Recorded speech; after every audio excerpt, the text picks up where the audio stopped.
Hey, warrior, what does it really mean to be dangerously smart? Let me tell you, there are ruthless truths in this world, and once you have the guts to face them, you become untouchable. Manipulators can't play you, lies can't trap you, and fear loses its grip. See, we were raised on a fairy tale. The world is fair, people are kind, hard work always pays off. Nice story, but life whispers a different message. The game isn't fair. Not everyone plays clean, and hard work without direction, it drains you dry. Marcus Aurelius once said, "You have power over your mind, not outside events." That's the key. Own your mind, and you own the day. Because when you master your mind, you rise above 90% of the crowd. So today, let's uncover 8 ruthless lessons to make you dangerously smart. The kind of smart that sees through appearances, resists manipulation, and stays calm under pressure. And trust me, Lesson 6 will change how you see every relationship in your life. What is dangerous intelligence? Ordinary intelligence solves problems, but dangerous intelligence, it spots problems before they crash into you. It's not about manipulating others, it's about cutting through your own illusions. The Stoics called it training the mind to see clearly, to think rightly, to act justly, even when the world is chaos. So, are you ready? Let's begin. Lesson 1. Emotions drive, logic rides shotgun. Most decisions don't come from logic, they come from emotion, and logic just shows up later to justify them. I once worked with a student in Austin. He told me he bought an expensive gym package because of the science, the trainers, the cutting-edge program. Sounds logical, right? But dig deeper, he had just gone through a divorce. What he really wanted wasn't a workout plan.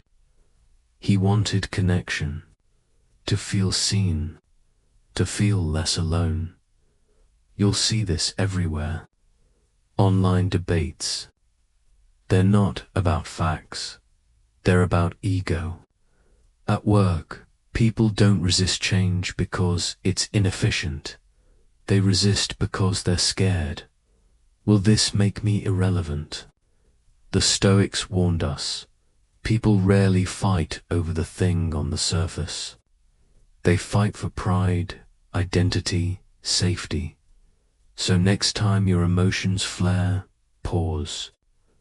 Ask, what am I really feeling right now? Anger, fear, a need to be recognized. And the harder question, what decision might I regret tomorrow? When others lose control, don't attack their logic. Speak to the emotion first. Say, I see why this matters to you. Acknowledge the feeling, then bring in reason.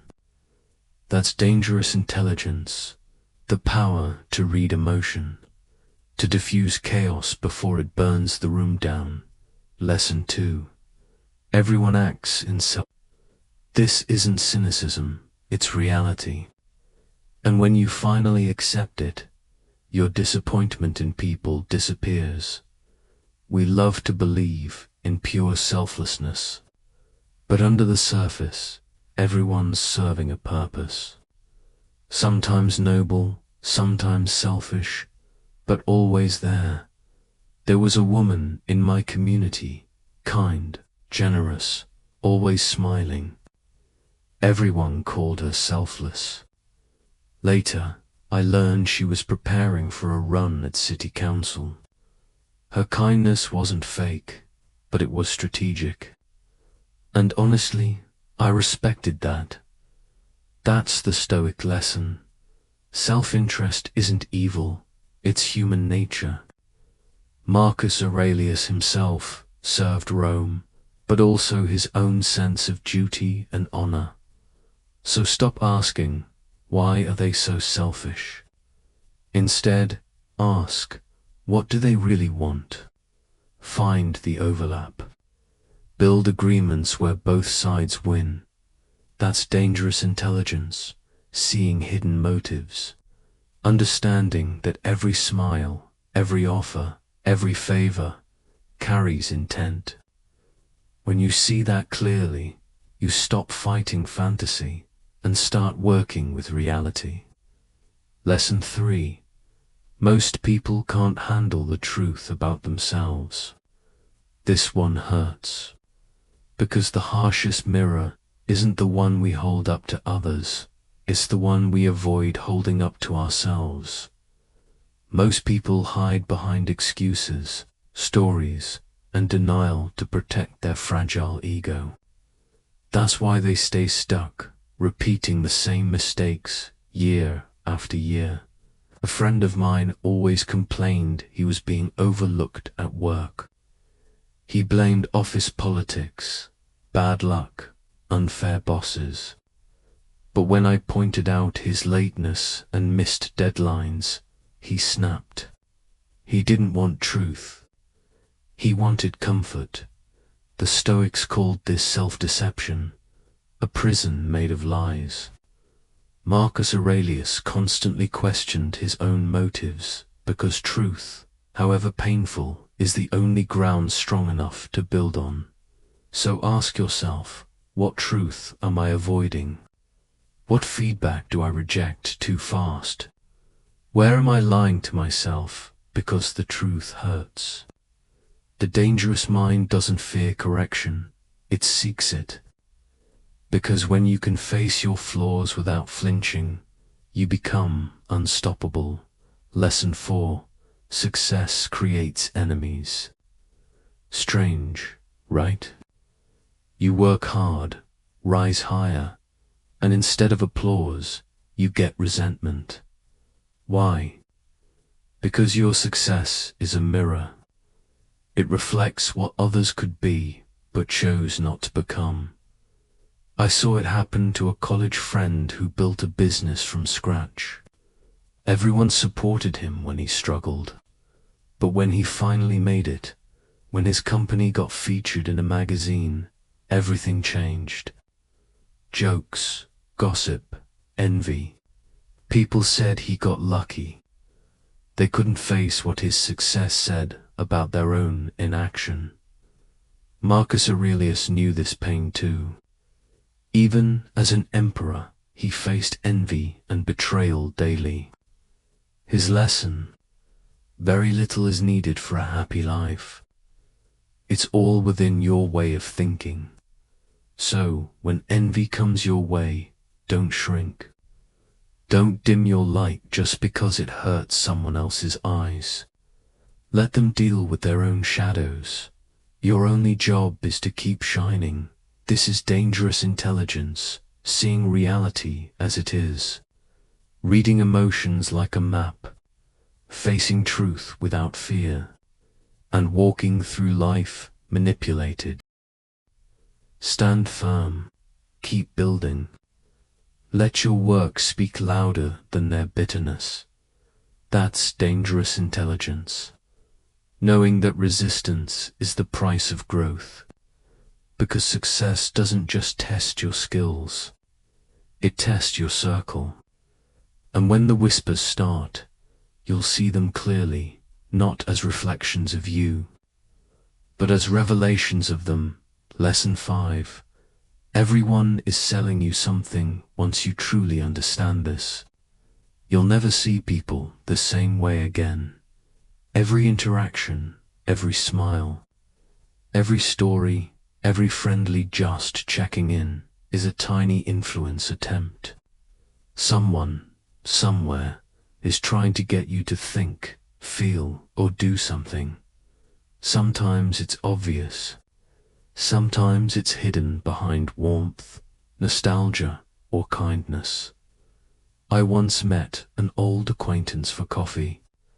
It felt genuine catching up, remembering old times, asking about family. Then halfway through came the reveal. She'd joined a business opportunity. Suddenly, all the friendliness was the setup. The product wasn't friendship, it was my wallet. Was she evil? No, she actually thought she was helping. But that's the point. Influence wears many masks.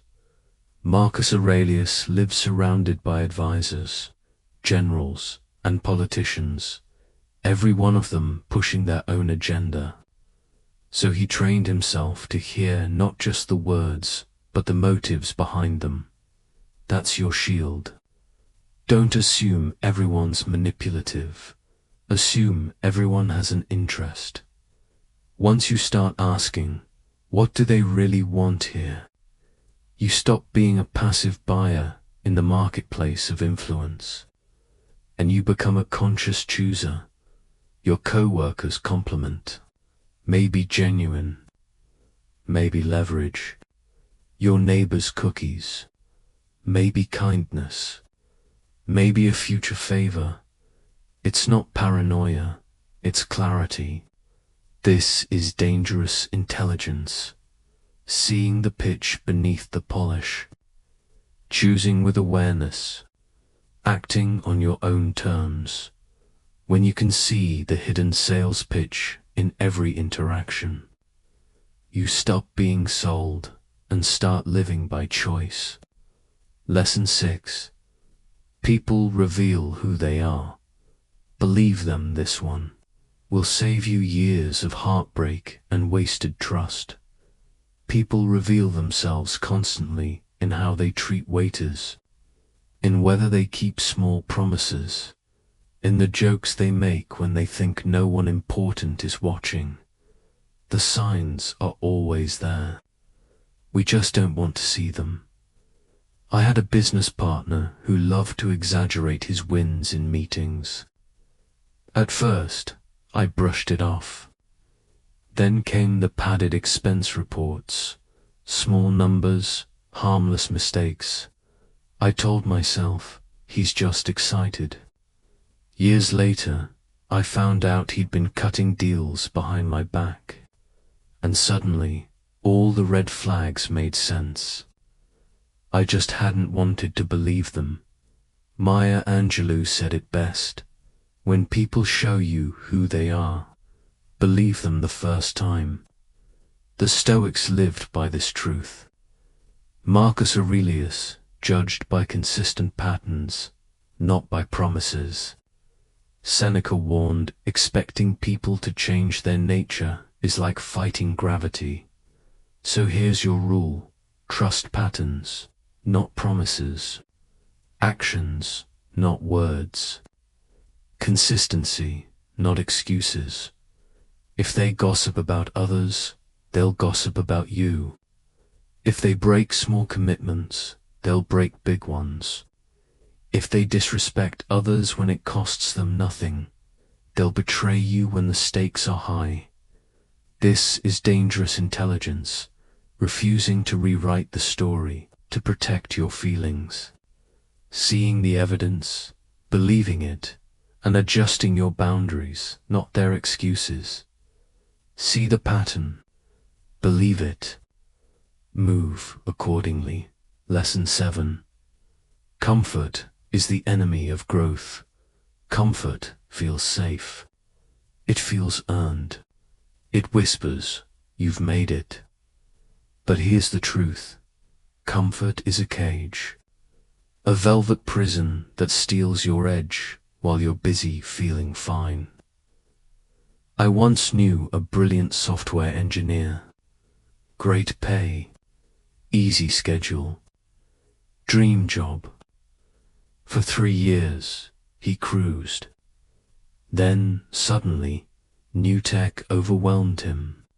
His spark dimmed. His curiosity died. He hadn't failed, he'd decayed. Not from hardship, but from ease. Then came the layoffs, and the comfort that once felt like safety turned into a trap. The Stoics knew this danger well. Marcus Aurelius could have drowned in luxury, yet he chose hard roads, leadership, and battlefields. Seneca practiced discomfort, sleeping on the floor, eating plain food, just to keep his edge sharp. Because if you only train in comfort, you collapse in chaos, so choose difficulty on purpose.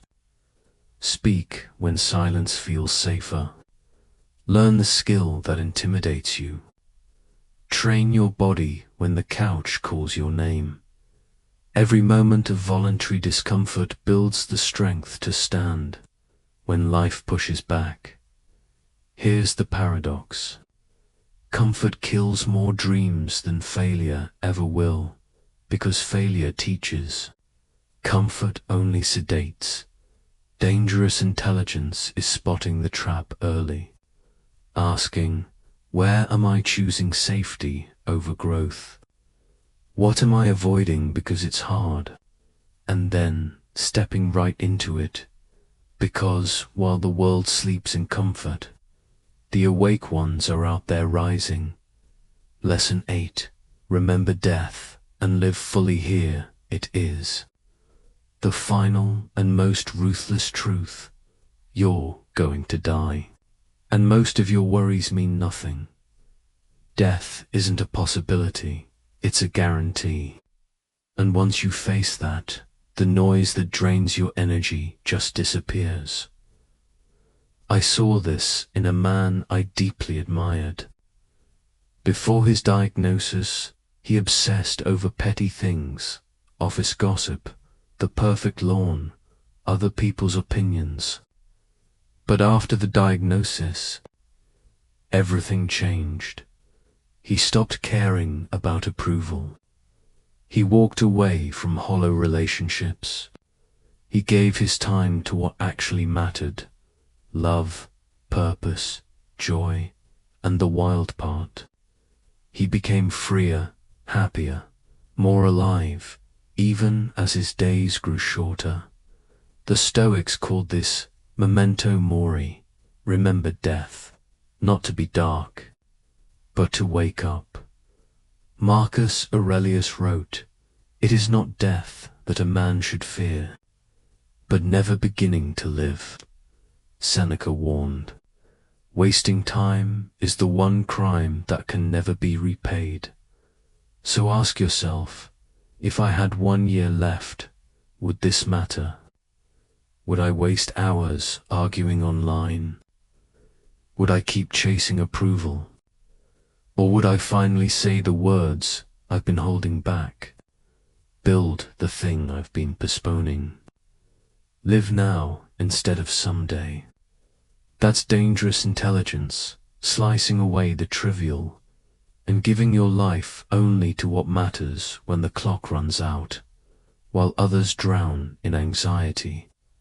You'll walk clear-eyed, unburdened, alive. Because yes, you will die, but inside that truth lies freedom. When nothing is guaranteed, everything important becomes urgent. And that urgency is the start of a life fully lived. Conclusion 8 Ruthless lessons. Each one a blade cutting through illusion, excuse, and fear. If you've made it this far, you already carry more clarity than most. Now the real test begins. Will you practice it? Will you choose truth over comfort? Discipline over distraction? Growth over illusion? If this journey spoke to you, hit like, share it, and subscribe so these reminders find you when you need them most. And drop 3 words in the comments. I choose clarity. Let that be your public vow, that from today forward, you'll see through the fog, and live awake.